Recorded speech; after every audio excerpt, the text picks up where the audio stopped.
Well, hello out there. I'm author T.M. Brown, and welcome to the next reading from my very first book, A Life Not My Own. My intent is to share more with you than you'd experience if you read my story on your own, and you may decide that you want to read along with me. And if that's the case, feel free to grab a copy of my book, A Life Not My Own, from my website, www.authortmbrown.com. As you listen to the podcast, you may have questions about a particular segment. Please feel free to reach out to me. My email address for questions is tm.brown35@yahoo.com. I repeat, tm.brown35@yahoo.com. You know, we started at the very first page, and we're working our way throughout the book. I'm starting to get a little sad as we get closer to the conclusion of the book, because this has been a lot of fun. I've learned a lot, remembered a lot as I've read my story to you. So we will continue on page 94. Are you ready? I have reservations for us to spend the weekend here if it's okay with you, he said.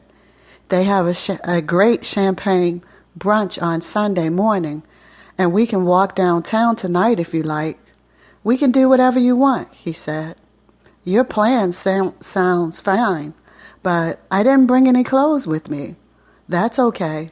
We can go back to Stelli's tomorrow and get whatever you need, he said. The lobby of the hotel was impressive, to say the least. The setting dripped elegance from its marble reception area, furnished in a combination of 18th century furnishings and Art Deco pieces. All the fixtures were polished brass that shined brightly under the light of the crystal chandeliers. The bellman took our bags up to the suite that he had reserved for us. The suite was furnished just as eloquently as the lobby. There was a sitting area as we entered the suite with lush red carpeting. Further inside the suite was the bedroom with beautiful soft satin bedding and a bottle of champagne chilling at the bedside. The bed was covered with boxes and bags. I think they put us in the wrong room. Someone has their stuff all over the bed, I whispered to him as he tipped the attendant. I think those things belong to you, Tina. I think I still remember your size. Go ahead, open them, he smiled as he closed the door. I have forgotten how it felt to be spoiled by him. When things had been good between us, they were very good. Now he was doing it all over again. In the boxes were shoes, sandals, skirts, blouses, shorts, t-shirts, underwear, perfume, everything and more than I could ever use in just one weekend. It was overwhelming. Part of me knew that was exactly the response he was after. This is really too much. Everything is beautiful. Thank you, I said, giving him a big hug. You're still the same, aren't you? You still love to be taken care of, don't you? He asked. I have always loved seeing your face light up. It always made me feel good to know that I had you to make happy. I am so glad that I can still put that light in your face. I have missed you so much. Each time I thought of you, I'd go out and buy something else for you. I guess that's why there's so much stuff here. Does it show you how much I missed you, baby? Yes, I think so. Here, come sit beside me. He patted a space on the bed beside him. Would you like some champagne? I know how much you love it, he said seductively. Yes, please. You know I want you, don't you? You will always be mine. I will never let you go, he said. I have done some pretty stupid things in the past, but I have always loved you. You know that, don't you? Nobody will ever love you the way that I do. You deserve only the best, baby. I sat quietly beside him, listening to his words. There was a lot of truth in what he said. No man had ever treated me the way that he did. I would have loved him even if he hadn't. There was just something about him, something that touched me deep inside. It drew me to him magnetically. I could not and did not want to pull away. He kissed me softly on my forehead and placed his glass on the bedside table. Then he took my glass from my hand, placed it beside his, and gently lowered me to the bed. He lay on top of me, placed his hands on the sides of my face, and put his forehead against mine. I could feel his heart beating rapidly against mine. Then he placed his arms around me and held me. "Tina," he murmured, holding me. I didn't say a word. I remained perfectly still as he held me, closing my eyes. I loved this man so much. I opened my eyes only to feel a tear fall down along the side of my face and touch his. He raised his head to see my eyes filled with tears. He lowered his face next to mine and continued to hold me. "What in the world are we going to do now, Tina? I can't stand to think of you so far away. I can't let you go." "But I'm here now," I said, wiping the tears from my eyes. That night, our lovemaking was as it had never been before. I felt that there was no one else in the world but us.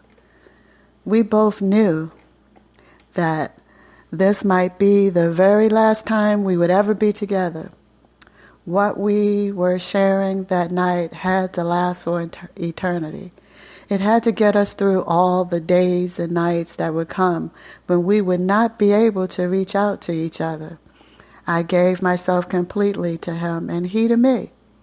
We told each other everything that was in our hearts in an effort to stay connected over the distance that was ahead of us. We awoke the next day in each other's arms, happy just to be together. We had a wonderful champagne brunch in the hotel dining room, listening to the piano jazz player. The last 2 days were so similar to the days that we had spent at the beginning of our relationship. It was hard to believe that this could be the end. We packed our bags in silence and returned to Ma's house. We were sitting in the car in front of Ma's house trying to figure out what to say to each other. "This weekend was wonderful. You thought of everything. Thank you so much for all the presents," I said. "Yeah, I've thought of everything except how I'm going to say goodbye to you again. Do you know how much I hate this? I hate everything about it. Damn!" He slammed his fist on the dashboard. "I'm sorry." "It's okay. Maybe we can try to make it work," I said. "I can write you, and maybe you can even come over for a visit, and I can come home to visit you. We can make this work if we really want to," I begged. No, Tina. I'm just not right for you." "What? What are you saying? What about this weekend? Of course it can work. You're just upset right now. I love you. I've always loved you, and that will never change." "Baby, no. You're building a good life for yourself, and I can't be a part of it. Please. But let's just take your things in the house. Trust me, okay?" he said as he got the rest of my presents out of the trunk. He walked me to Ma's front door, rang the bell, waited for Ma to answer, kissed me on my cheek, returned to his car and drove away. I was numb. I didn't know what all of it meant. I spent the rest of my time in Baltimore with families and friends. Other than the time that I had spent with him, it was the worst vacation I had ever had. Each day I would pray for him to call, and each day he didn't. So we're going to go on to the next chapter, Another World. It was August 27th, 1987, and I was boarding the plane for my long flight to Rhein-Main, Germany. I checked my baggage, still hoping that somehow he would make it to the airport before I boarded. He never came. It was over. He had said goodbye. I boarded the flight in tears. The flight was more than 12 hours long. I watched 3 movies, took a nap, and ate 3 meals before the plane finally landed. I was definitely in another country.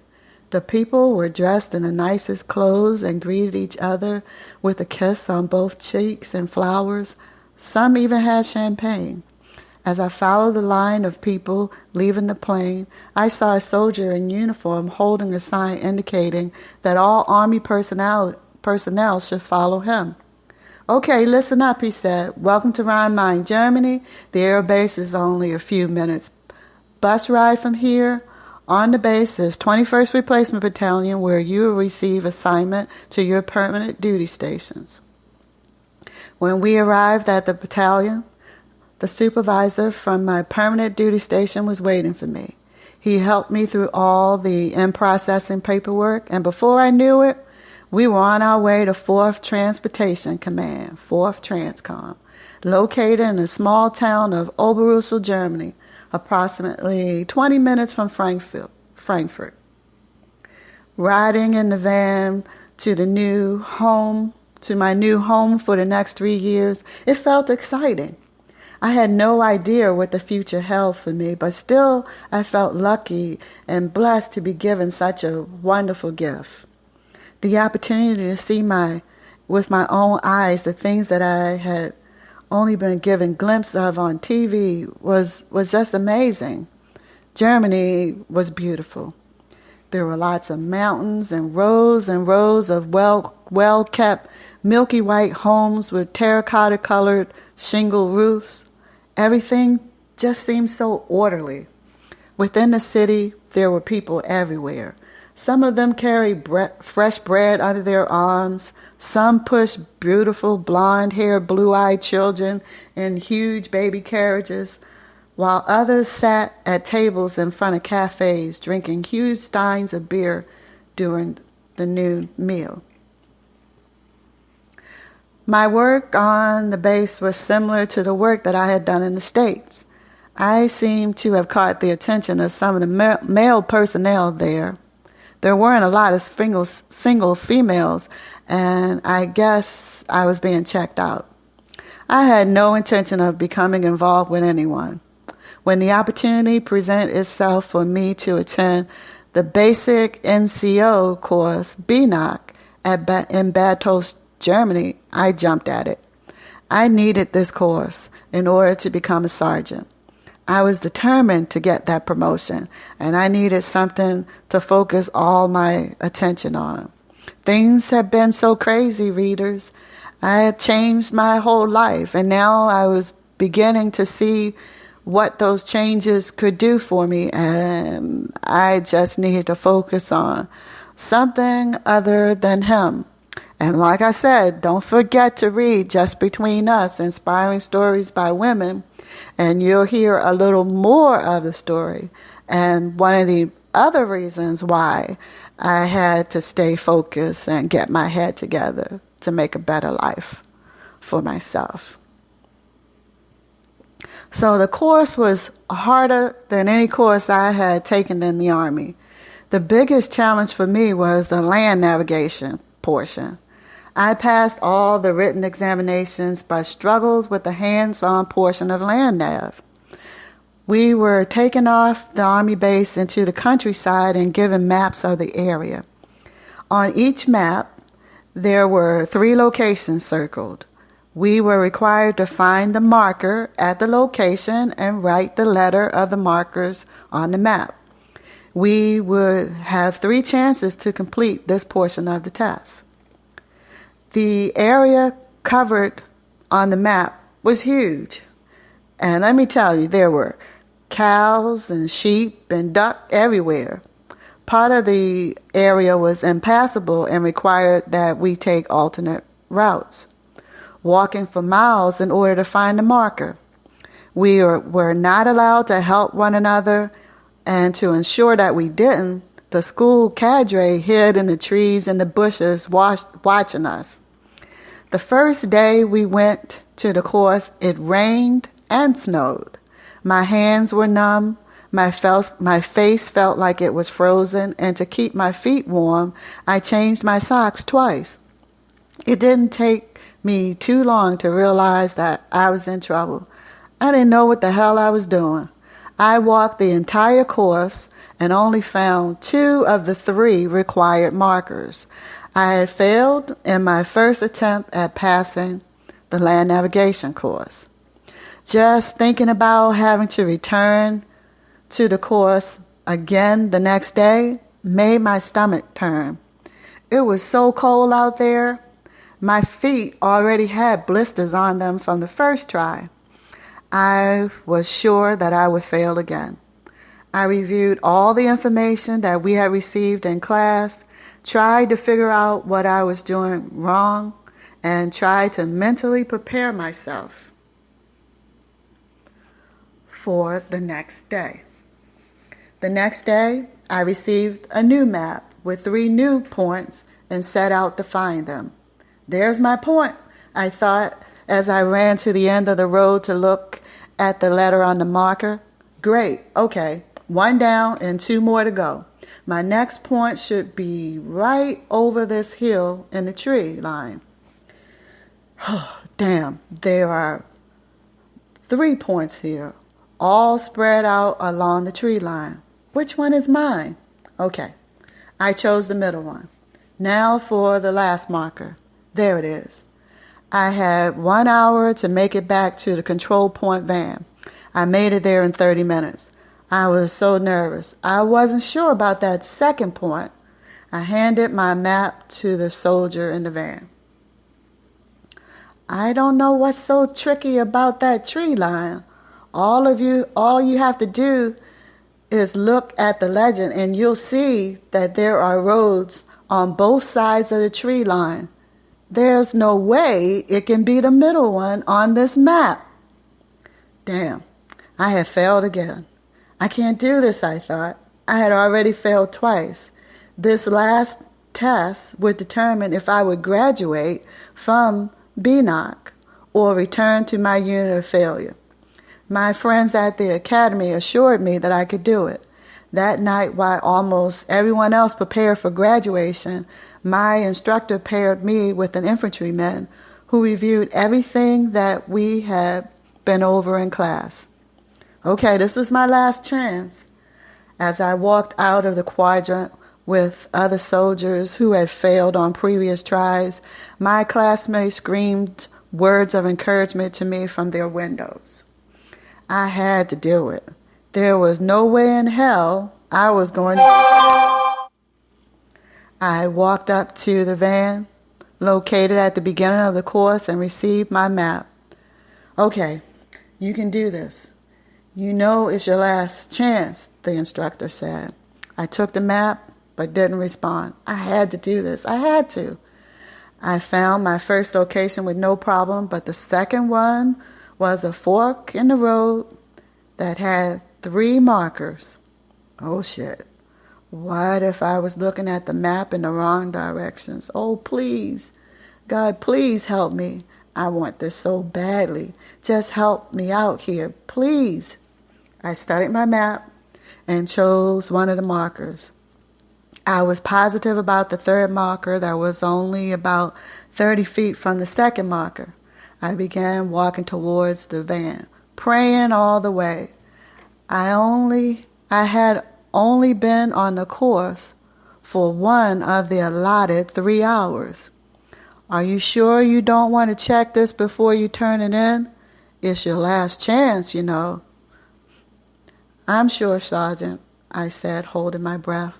Okay, he said as he began to check my answers. He placed the map in his file and looked at me, but he was not smiling. Congratulations, you passed. I had passed. I was going to graduate. As I walked back to the barracks, tears of joy ran down my face. I was so proud of myself. I had done it. Thank you, God. Thank you.